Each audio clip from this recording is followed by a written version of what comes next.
On this episode of Tony's Fords and Mustangs, we're going to go off Ford a little bit. This video is on the Dodge Challenger. I wanted to do this video for two reasons. One, I've owned a couple of Dodges over the years. They've been really good cars to me.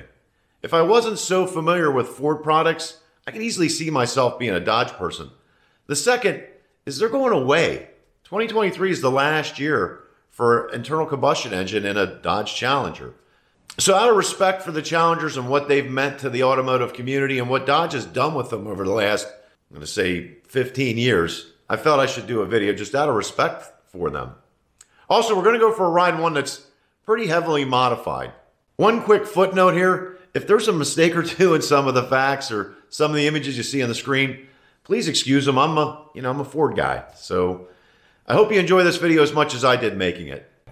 The first generation Challengers 1970 to 1974, introduced in the fall of 1969 for the 70 model year, the Challenger was one of two Chrysler E-bodies, the other being the slightly smaller Plymouth Barracuda. It was positioned to compete against the Mercury Cougar and Pontiac Firebird in the upper end of the pony car market segment, whereas the Barracuda was made to compete against the Mustang and Camaro. This was a late addition to the pony car market. The Mustang was released in April 1964 and the Camaro in fall of '66. Even so, Chrysler intended for the new Challenger to be the most potent pony car ever and less like the less expensive Barracuda. It was available in a staggering number of trim and option levels with virtually every engine in Chrysler's inventory. The Challenger's longer wheelbase, larger dimensions, and more luxurious interiors were prompted by the launch of the 1967 Mercury Cougar. Likewise, a bigger, more luxurious, and more expensive pony car aimed at an affluent young American buyer. The 110-inch wheelbase was 2 inches longer than the Barracuda, and the Dodge differed substantially in its sheet metal. The front ends of both cars differed from each other in that the Challenger had 4 headlamps and the Barracuda only had 2. This is a trend replicated by offerings from Chrysler's rivals. In 1970, the Challenger was available in 2 series, the Challenger and Challenger RT, and 3 models, the 2-door hardtop, Special Edition 2-door hardtop, or convertible. The Special Edition hardtop was available on either the base Challenger or the RT. It added a number of appearance, convenience, and comfort features. Produced for the 1970 model only, this more luxurious SE specification included a standard vinyl roof with an SE medallion on the pillars, a smaller formal rear window, leather and vinyl bucket seats, an overhead interior console that contained 3 warning lights. The standard engine on the base model was a 225 cubic inch 6. The standard engine on the higher trim models was a 318 cubic inch V8 with a 2-barrel carburetor. The performance model was the Challenger RT, stands for road track. This came standard with a 383 cubic inch Magnum V8. It was rated at 335 horsepower. Optional RT engines were the 375 horsepower 440 cubic inch Magnum, the 390 horsepower 440 cubic inch 6-pack, and the 426 cubic inch Hemi.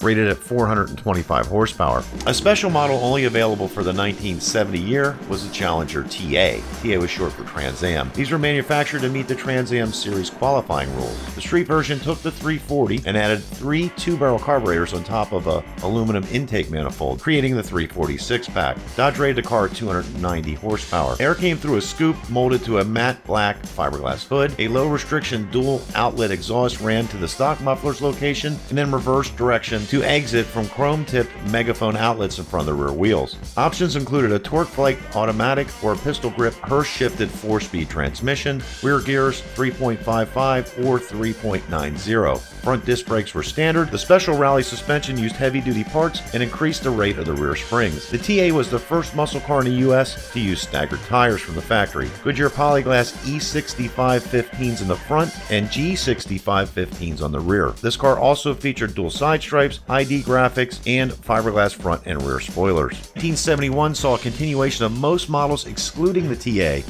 as Dodge had withdrawn from the series. The other major change was the lowering of the compression ratio of the V8s.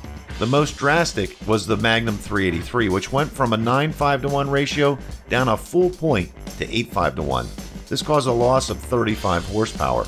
In 1972, the option list gets dramatically cut back. The convertible version, most interior upgrade options, including leather seats, comfort and convenience items, in particular power windows and power seats, and all the big block engine options are gone. The RT series was replaced by the Challenger Rally series. The Rally model featured 4 simulated vents on the front fenders. Engine choices were down to 3, the 225 cubic inch slant 6, the 318 cubic inch V8, and a 340 cubic inch V8 that was equipped with a 4-barrel carburetor, dual exhaust, as well as performance-oriented camshafts and heads. All 3 engines, however, were detuned to lower compression ratios in order to run on lead-free gasoline, and the horsepower ratings were again lowered as well. Transmissions included a 3-speed manual or automatic transmission, while the 340 cars could also be equipped with a 4-speed manual. Performance axle ratios were also gone except for the 3.55 sure grip, which could only be had with the 340 and the heavy-duty suspension.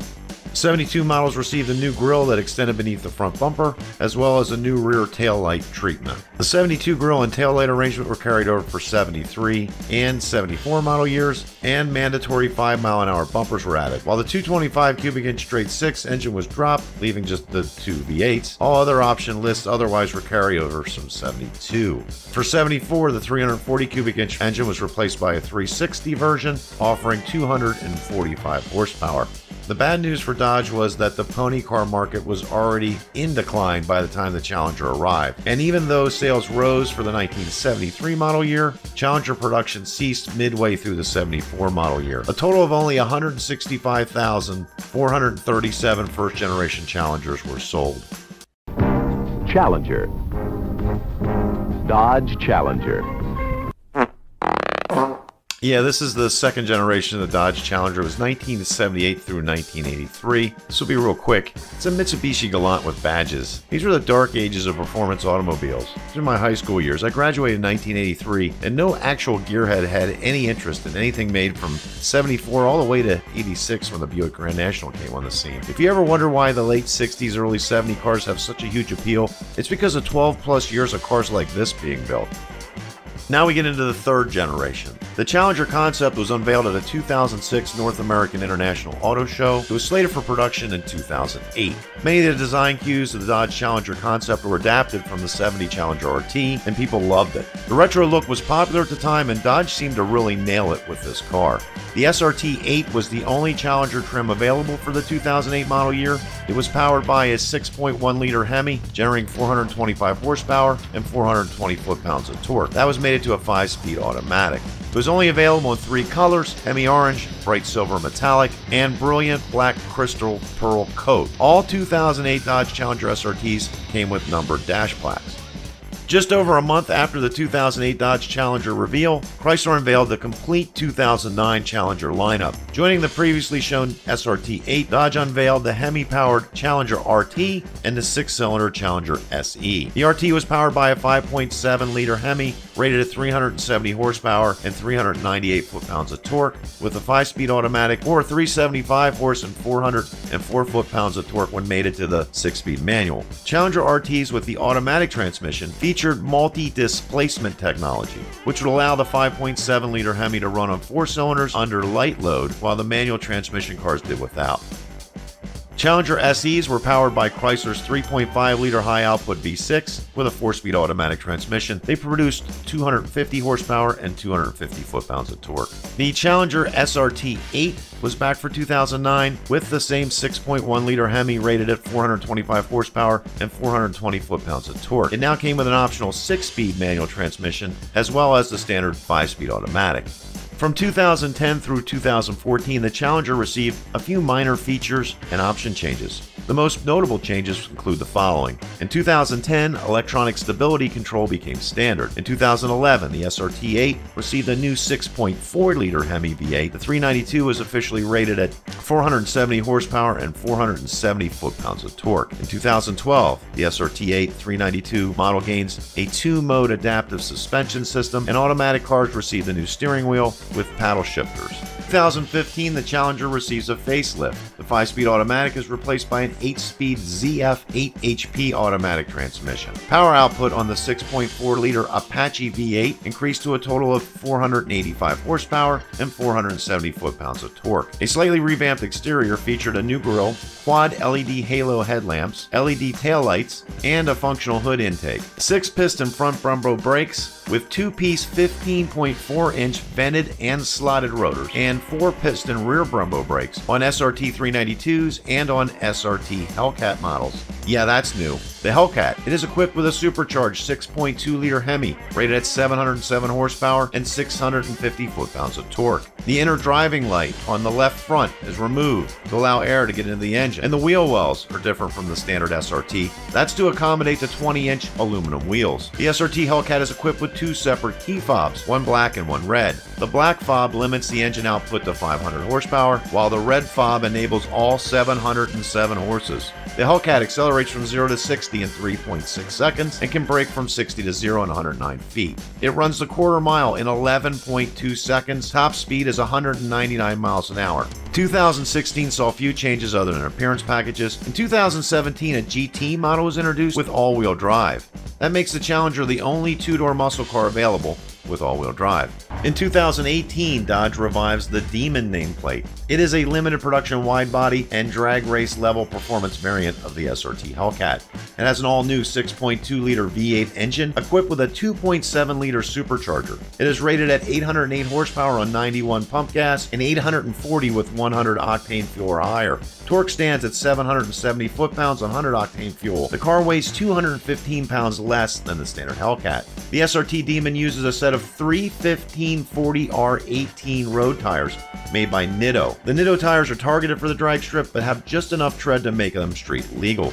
This tire is built specifically to withstand the power output of the Demon. This car comes with a factory trans brake that puts the transmission in first and second gear simultaneously, holding the Demon stationary. This is used along with the car's torque converter to build up hydraulic pressure before launch. The SRT Demon accelerates from 0 to 60 in 2.3 seconds and 0 to 100 miles per hour in 5.1 seconds. It runs a quarter in only 9.65 seconds at 140 miles per hour. This makes the Demon the fastest non-electric production car to reach 0 to 60 and to complete a straight line quarter mile at its time of announcement. The SRT Demon is capable of accelerating at 1.8 Gs at launch, making this the hardest launching production car. It's also the first production car that can perform a wheelie. The standard Demon interior only includes a front driver's seat, no other seats front or rear in the vehicle. However, the passenger seat as well as a rear seat can both be added back as options for $1 each. It also claims to have the largest functional hood scoop on any production car.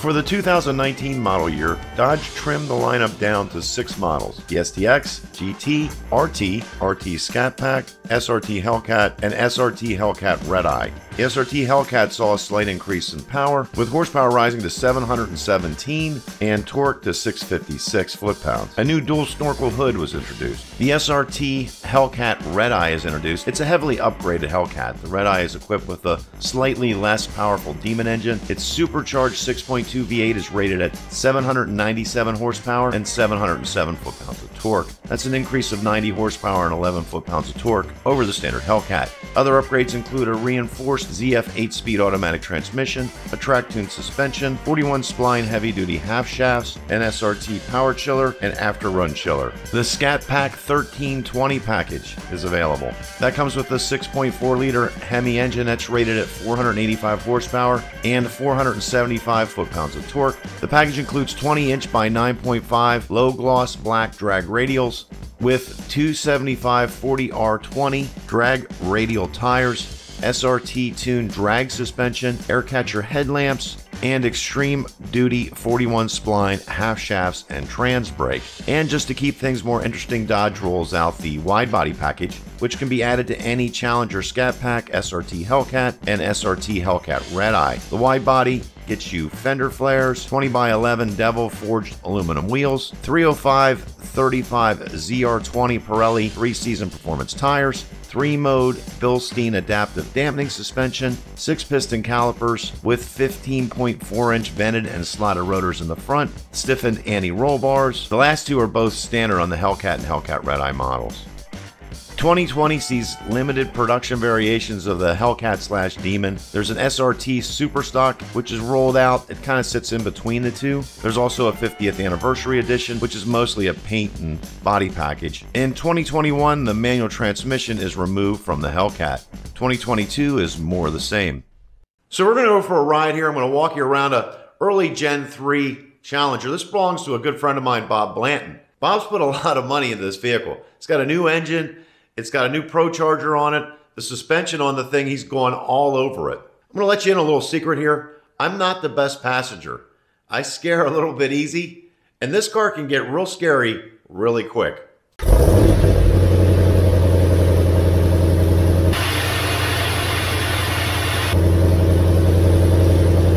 going to suck up all the leaves in the neighborhood.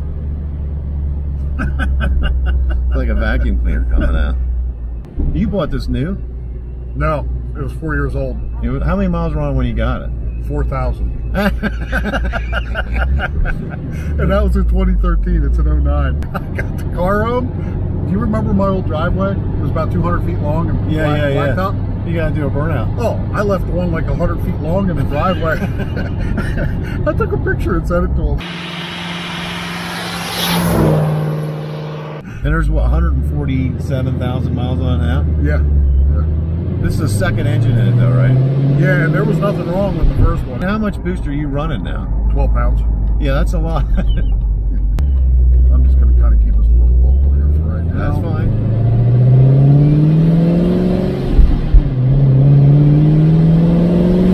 Just a little bit though. Okay. Yeah, that was... You went sideways there, Bob. That was a rolling second gear does that. Yeah, I get that. I'm sorry, I won't do it anymore, but... Do you have a traction control button in here somewhere? Yeah, but it's not turned off. Oh, great. It's not turned on. It doesn't work. Awesome. No, the traction control is on. It's not turned off. That's what I'm saying. Oh, it did that with the traction control on? Yeah. Oh, great.